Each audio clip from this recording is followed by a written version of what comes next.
আর যা করছেন এটা বগুড়ার বদনাম হয়ে যাবে না? এটা জনাব তারেক জিয়া সাহেবের এলাকা নাকি? সম্মানিত ভাইরা, খুব সাবধানে। এখন কিন্তু চোখের পলক ফেললেও মিডিয়া ছড়িয়ে দিচ্ছে। কয়েকদিন আগে আপনাদের এই জেলার কৃতি সন্তান জনাব তারেক জিয়া ভাইয়ের সাথে আমি কথা বলেছিলাম হোয়াটসঅ্যাপে। ওনাকে জানিয়েছিলাম যে আপনার জন্মস্থান বগুড়া, ওখানে যাচ্ছি।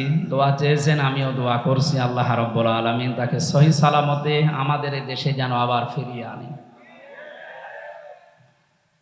একটু সাবধানে থাকবেন। যারা দাঁড়িয়ে আছেন দাঁড়িয়ে থাকেন, বসে আছেন বসে থাকেন, যদি মনে বলে শুয়ে থাকবেন তো শুয়ে পড়বেন, কিন্তু কথা বলবেন না। আমার রিকোয়েস্ট, আপনি হাত পা ধরে বলছি, আপনি কথা বলবেন না ভাই, কারণ কোরআন যারা শুনতে আসে তাদের কিছু দায়িত্ব আছে। বাংলাদেশের ঐতিহ্যবাহী জেলা বগুড়া, শ্রদ্ধার সাথে স্মরণ করছি এই জেলার কৃতি সন্তান, বাংলাদেশের সাবেক প্রেসিডেন্ট শহীদ জিয়াউর রহমান। আল্লাহ রাব্বুল আলামিন তার কবরটাকে জান্নাতুল ফেরদাউস যেন বানিয়ে দেন। গাবতলী থানার অন্তর্গত খফি মাদ্রাসার উদ্যোগে তাফসীরুল কোরআন মাহফিলের স্বনামধন্য সভাপতি, অত্র এলাকার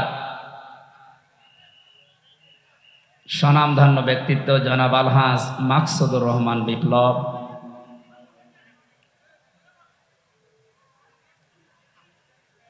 উপস্থিত আছেন আলহাজ মোহাম্মদ আজাহার আলী পরামানিক, প্রধান অতিথি এ জেলার কৃতি সন্তান সহসভাপতি বগুড়া জেলা বিএনপি এবং সভাপতি গাবতলী থানা বিএনপি জনাব জননেতা মোরশেদ মিল্টন দামাত বারকাতুহুমুল আলিয়া, বিশেষ অতিথি জনাব আজাদুল ইসলাম আজাদ, আমন্ত্রিত অতিথিবৃন্দ যারা আলোচনা রাখলেন, ওয়ারাফা'না লাকা যিকরা, তাদের মর্যাদা সম্মান আল্লাহ তাদের ঈমান এবং আমলের উপরে ভিত্তি করে যেন বাড়িয়ে দেন, বলেন আমিন। সামনে বসা মুসলমান ভাইরা, পর্দার আড়ালের সম্মানিতা মা এবং বোনেরা, প্রাণ প্রিয় বগুড়াবাসী, আমি এই গাবতলী থানায় প্রবেশ করে ওই লোকটাকে খুঁজছিলাম। আগস্টের 5 তারিখের আগে এখানে আসার কারণে যিনি আমাকে এই মাঠের ভেতর দিয়ে তাড়া দিয়েছিল।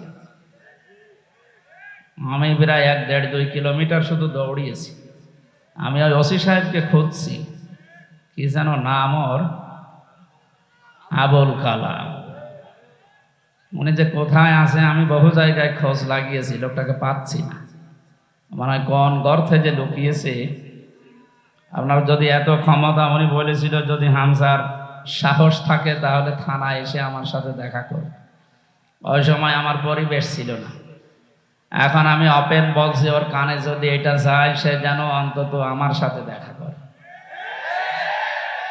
সময় পাল্টিয়ে গেছে। 9টা দফা ছিল ছাত্র আন্দোলনের, এর ভেতরে অন্যতম দফা এই যে সংস্কার চাই আমরা। কি চাই বলেন বলেন। এদেশে 1628 জন মানুষ দায়িত্ব পালন করেছিল এই সিআরে, এই সিআর না, এরকম সিআর। তার ভেতরে আপনার এই যে এখান থেকে এখন মনে হয় কোন জায়গায় যে আছে আবুল কালাম পর্যন্ত। আমরা চাই সংস্কার যখন আরম্ভ হয়েছে ডক্টর মোহাম্মদ ইউনূস, খুব তাড়াতাড়ি যেন এই 1628টা সিআরে ওই জালেম এবং জালেমদের দোসর একটাও যেন না থাকে, সব পাল্টিয়ে ফেলে। পাল্টানো শুধু না, পাল্টিয়ে তাড়াতাড়ি করে নির্বাচন দিন। কারণ যে ষড়যন্ত্র বাইরে চলছে, আপনি জানেন কিছুদিন পরে আমেরিকায় নির্বাচন। যে লোকটা সামনে আসার চিন্তা ভাবনায় আছে, যদিও আমার মনে হচ্ছে পারবে না, এই ট্রাম্প, ও আবার এই জালেমার বন্ধু, যিনি পালিয়েছে তার বন্ধু। সেই হিসাবে উনি তো বিভিন্ন মোড়লদের কাছে তদবির করছে যে আমি নির্বাচিত সরকার ছিলাম, আমাকে উৎখাত করা হয়েছে। এটা যে দাহা মিথ্যা কথা, শয়তানও বিশ্বাস। আপনি যদি শয়তানকে এখন ডাক দিয়ে বলেন যে 15 বছর কি উনি নির্বাচিত ছিল, শয়তান পর্যন্ত বলবে না। কথা বলে না কেন?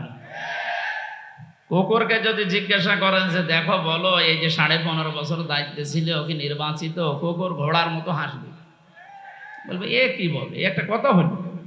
হ্যাঁ, নির্বাচনের আগে 154 জন হয়ে যায়, দিনের ভোট রাতে হয়ে যায়, ও আবার বলে যে আমি নির্বাচিত। ও আছে তাবাকুম, আল্লাহ বলেন আমি নির্বাচিত করি। বগুড়াবাসী, নির্বাচিত করা হয় যে পদ্ধতির মাধ্যমে, ওই পদ্ধতির নাম কি? নির্বাচন। বলেন বলেন বলেন, নির্বাচনের মাধ্যমে নির্বাচিত করা হয়। আমাদেরকে আজকে এলাকায় যত মানুষ আছে কোরআনে কারিম শোনার জন্য আল্লাহ নিজে নির্বাচিত করেছেন। বহু মানুষ ছিল, সবাইকে আল্লাহ আসতে দেয়নি। আমি তো আশ্চর্য হচ্ছি, মাত্র ওই কয়েকজন মানুষে আপনি এত গ্যাঞ্জাম করেন কেন? এটা কোন বিভাগের ভেতরে? রাজশাহী। আর একটু হলে তো সমস্যা হয়ে যেত। এ বিভাগে জেলার পরেই তো যে জেলা শুরু, গাইবান্ধা, ওটা কোন বিভাগ? রংপুরের একটা নাম আছে, থাক ওইটা বলার দরকার নেই। আপনাদের আচরণে যেন আবার ওইটা চলে না আসে। এই মাত্র কয়েক হাজার মানুষে এত গ্যাঞ্জাম করেন। বাংলাদেশের সবচাইতে বড় আলোচনা হয় পাবনা দারুল আমান ট্রাস্টে, এর চাইতে 20 গুণ মানুষ বেশি হয়, কোনো আওয়াজ পাওয়া যায় না। প্রায় 1.5 কিলোমিটার শুধু মানুষ বসে থাকে, আর আপনার এই কয়জন মানুষ এই আচরণ করেন, এটা রেকর্ড হচ্ছে। এই দেখেন কত ক্যামেরা, আপনি এখানে হাত তুলবেন তাও এটা তামাম দুনিয়ায় ছড়িয়ে যাবে। আল্লাহ তাআলা বলেন ফাস্তামিউ লাহু ওয়া আনসিতু, যখন কোরআনে কারিম আরম্ভ হবে শুনবা এবং চুপ থাকবা, দুইটাই ফরজ। কারণ এটা এখন সাধারণ অনুষ্ঠান না, এটা একটা ইবাদত। এটা কি ইবাদত? যেভাবে করা লাগে আপনি ওইভাবে করেন। লাআল্লাকুম তুরহামুন, আশা করা যায় আল্লাহর রহমত এখানে নাজিল হবে ইনশাআল্লাহ। এটা তো যারা শ্রোতা দর্শক তাদের গেল, আমরা যারা বলতে আসি আমাদেরও কিছু দায়িত্ব আছে। আল্লাহ রাব্বুল আলামিন বলেন কিতাবুন উনজিলা ইলাইকা ফালা ইয়াকুম ফি সাদরিকা হারাজাম মিনহু লিতুনদিরা বিহি ওয়া যিকরা লিল মুমিনিন। আল্লাহ বলেন এই যে একখানা কিতাব, এটা আপনাকে আমি দিয়েছি, এই একটাই মাত্র কিতাব পৃথিবীতে পাঠিয়েছি, বাকি যা দুনিয়ায় পাঠিয়েছি সব এই কিতাবের ব্যাখ্যা। প্রশ্ন আসতে পারে, বড় বড় আসমানি কিতাব আছে এখন 3টা, ছোট সহিফা আছে 100টা, ওইগুলো হ্যাঁ ওগুলো কিতাব, কিন্তু কিতাবের ব্যাখ্যা। এটা নাজিল হওয়ার আগে যত কিতাব, যত বই বলেন, পুস্তক বলেন আল্লাহ দুনিয়াতে পাঠিয়েছেন, প্রত্যেকটা কিতাব এই কিতাবের ব্যাখ্যা করার জন্য এসেছিল। সূরা ফাতিহার ভেতরে আল্লাহ যা দিয়েছেন, পুরা তাওরাতের ভেতরে আল্লাহ তাই দিয়েছেন, পুরা ইনজিলের ভেতরে আল্লাহ যা দিয়েছেন, বিসমিল্লাহর ভেতরে আল্লাহ তাই দিয়ে দিয়েছেন। আর সহিফার কথা আমরা জানি 100টা। হযরতে ইব্রাহিম, হযরতে শীষ, এই সমস্ত নবীদেরকে আল্লাহ সহিফা দিয়েছিলেন। এই নবীগুলো যত কিছু দুনিয়ার মানুষকে জানিয়েছে সব আল্লাহ পাক সূরা ইখলাসের ভেতরে দিয়ে দিয়েছেন। সুতরাং এই একটাই মাত্র কিতাব। হে নবী, আপনাকে আমি এটা দিয়েছি, শুধু চুমা খাবেন আর মাথার উপরে রেখে দেবেন। এদেশে তো এটা চলে। এই কিতাব আমি কেন দিলাম জানেন? হাদা বায়ানুল লিন্নাস, আপনি এটা বর্ণনা করবেন মানুষের সামনে। কোন মানুষ? লিন্নাস, লাম শব্দ ব্যবহার করা হয় আরবি গ্রামার অনুযায়ী 13টা অর্থে।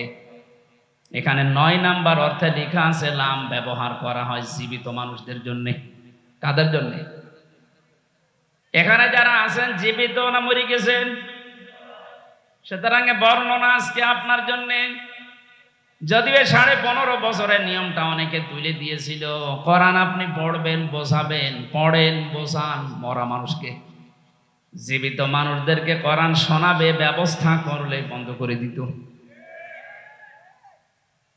এমনকি এমন সিস্টেম তৈরি করে রেখেছিল 14 জায়গায় পারমিশন নেওয়া লাগবে, ও ছাতা কেউ নেবেও না, কোরআন শুনতেও যাবে না।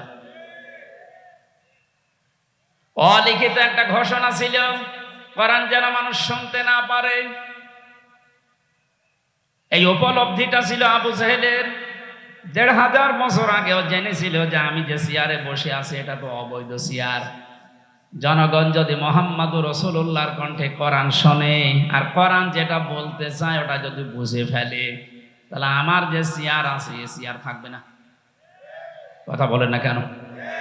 এই ১৫.৫ বছরে যারা ছিল ওরা আবার ভালোভাবে বুঝতো যে কোরআন যেটা বলতে চায় ওটা আমাদের সাথে মিলবে না। এখানে বিভিন্ন জেলাতে গেলেই বলে হুজুর আমাদের বিরুদ্ধে বলবেন না। আরে ভাই, আপনার পক্ষে বলার মতো কোনো আয়াত তো কোরআনে নেই। আছে? ছাত্রলীগকে নিষিদ্ধ করার পরে অনেকে বলছে না ঠিক হয়নি, ওদের নিষিদ্ধ করার ১,০০০ কারণ আমি জানি। বিশ্বজিৎকে হত্যা মামলায় যে লোকটা আমার সাথে ৩ বছর জেলে ছিল, আবরার ফাহাদকে হত্যা মামলার ১৬ জন আমার পাশে ছিল। ওরা কেন এই কাজগুলো করেছে, কাদের নির্দেশে করেছে, সব এখন আফসোস করছে। ওদেরকে নিষিদ্ধ করার জন্য ১,০০০ কারণ আমি জানি, কিন্তু ওদেরকে আপনি জায়েজ ভাবে কাজ করতে দেবেন একটা কারণ বলতে পারবেন না। ওরা যে এইভাবে বৈধভাবে দেশে চলবে কোনো কারণ নেই। ৫ আগস্টের আগের দিন ৪ তারিখে আমি দেখেছি একটা ছেলে হেঁটে যাচ্ছে আর হেলমেট মাথায় দিয়ে এরকম একটা বড় ছোরা নিয়ে মনে হচ্ছে গরু কোপ মারছে। এই দৃশ্য তামাম দুনিয়া দেখেছে। ওই ছেলেটা বেঁচে আছে কিনা আমি জানি না। এরপরও আপনি কোন বিবেকে বলেন যে ওদেরকে নিষিদ্ধ করা ঠিক হয়নি?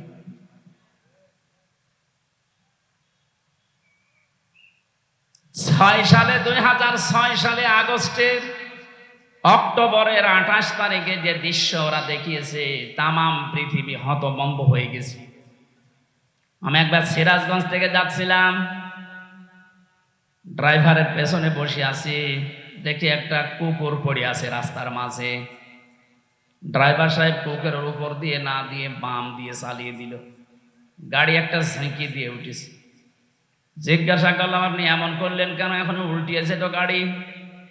ড্রাইভার আমার বলছে হুজুর দেখেন না একটা কুকুর পড়ে আছে, আমি ডবল করে চাকা চালাবো, আমার বিবেক নেই। আমি বললাম তো মরা কুকুর, ওরে মারলেই কি আর না মারলেই কি?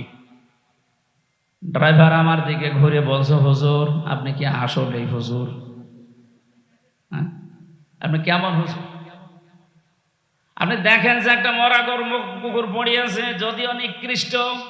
এ পৃথিবীতে জানি আমরা দুইটা জীব একেবারে নিকৃষ্ট, একটা কুকুর আর একটা শুকুর। তারপরও আপনার বিবেক বাধা দিচ্ছে যে মরা জিনিস ডবল করে মারা যায় না। অথচ গত বছরে ওই সময় ছিল ৭ সাল, গত বছরে ৬ সালের অক্টোবরের ২৮ তারিখে তামাম বাংলাদেশ থেকে একজনের নির্দেশ মতো লগি বৈঠা নিয়ে সৃষ্টির সেরা মানুষকে পিটিয়ে মারার পরে ড্যান্স দিয়েছে। এদেরকে আপনি মানুষ বলেন কোন কায়দায়? আমরা চাই শুধু ছাত্রলীগ না, এদেশে যারা এই জালেমদের দোষর প্রত্যেককে নিষিদ্ধ করা হোক। যারা মানুষের ভেতরে পড়ে না ওদের কিসের রাজনীতি? আরে মানুষ তো রাজনীতি করবেই মানুষের জন্য। সে যদি মানুষ পিটিয়েই মেরে ফেলে ওর রাজনীতি করার দরকার কি? আপনি অন্য নীতি করেন।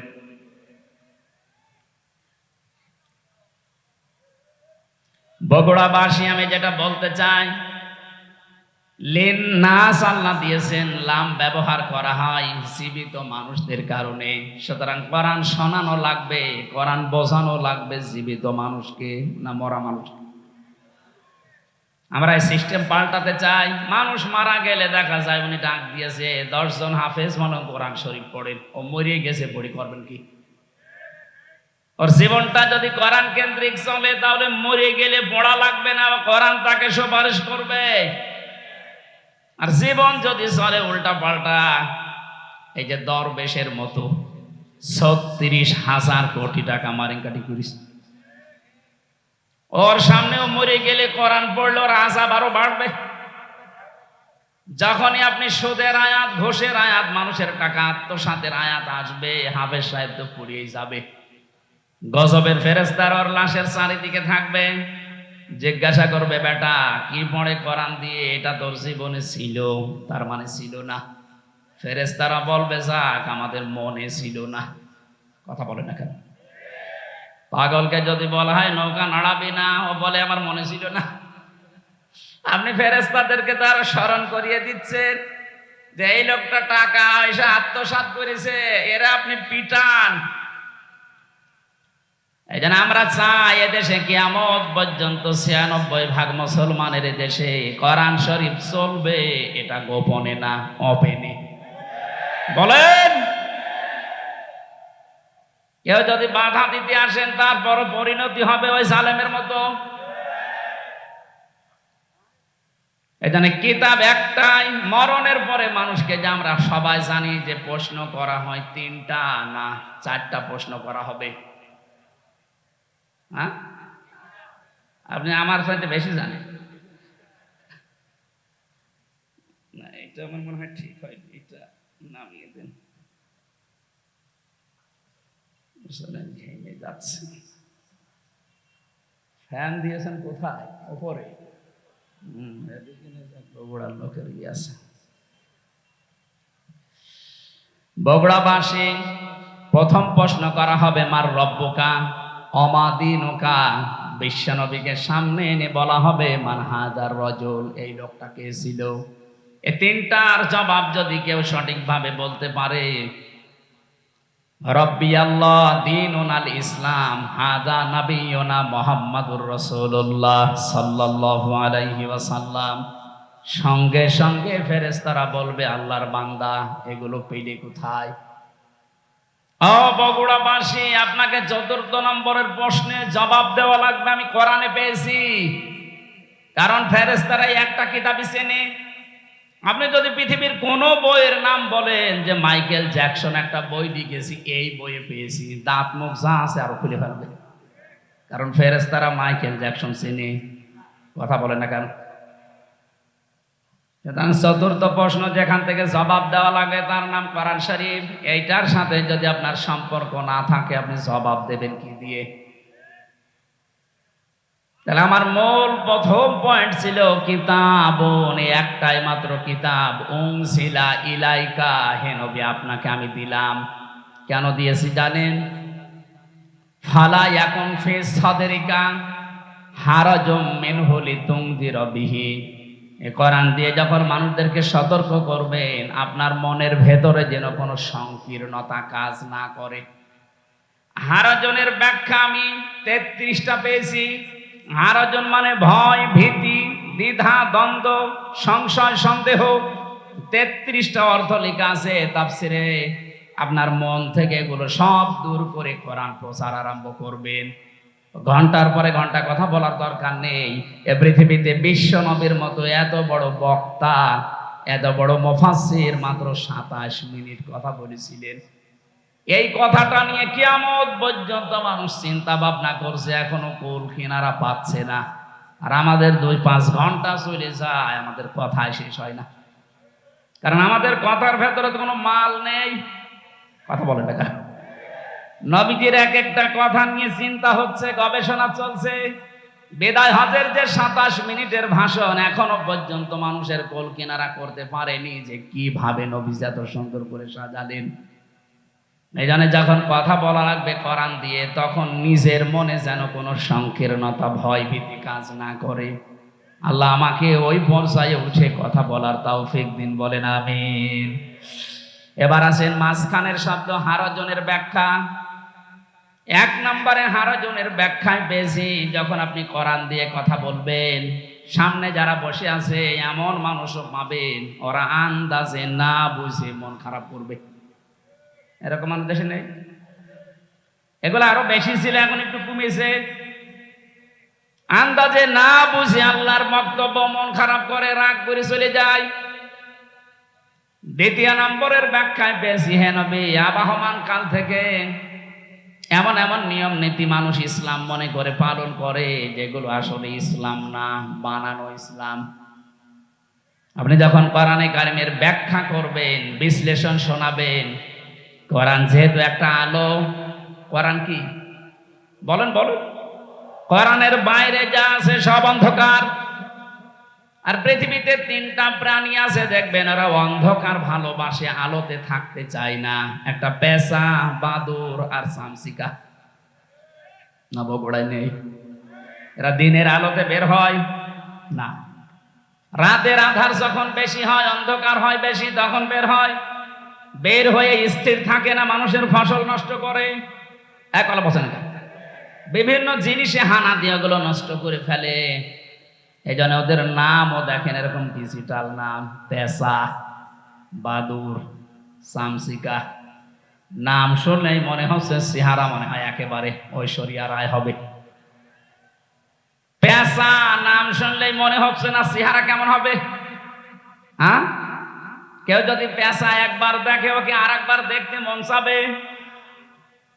ওদের কাজ কারবারও ওই রকম, খালি মানুষের ফসল নষ্ট করবে, কলা নষ্ট করবে, পানের বরজ নষ্ট করবে।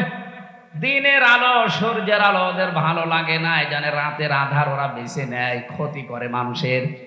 এই পৃথিবীতে কোরআনের আলো, ইসলামের আলো, হাদিসের আলো যাদের ভালো লাগে না, মানুষের তৈরি করা নিয়ম নীতি যেহেতু অন্ধকার, শিরিক, বেদাত, জুলুম, কুফর, এগুলো সব অন্ধকার, এগুলোর পথ তারা বেছে নেয়। শিরিকের মাধ্যমে, বেদাতের মাধ্যমে মানুষের দুনিয়ার ঈমান আমল নষ্ট করে। কিয়ামতের ময়দানে পৃথিবীতে যে যে ধরনের অপরাধী, ওই অপরাধের জন্য তার চেহারা আকৃতি আল্লাহ ওই রকম করে দেবে। ইয়ারাফুল মুজরিমুনা বিসিমাহুম ফায়ুখাযু বিন নাওয়াসি ওয়াল আকদাম ফাবিআইয়ি আলাই রাব্বিকুমা তুকাযযিবান। বলেন আল্লাহু আকবার। আল্লাহ বলেন, অপরাধী যারা পাপিষ্ঠ, ওদেরকে কিয়ামতে ওদের চুলের মুঠি ধরে আর পা ধরে আমি তুলবো, যেন অপমান বেশি হয়।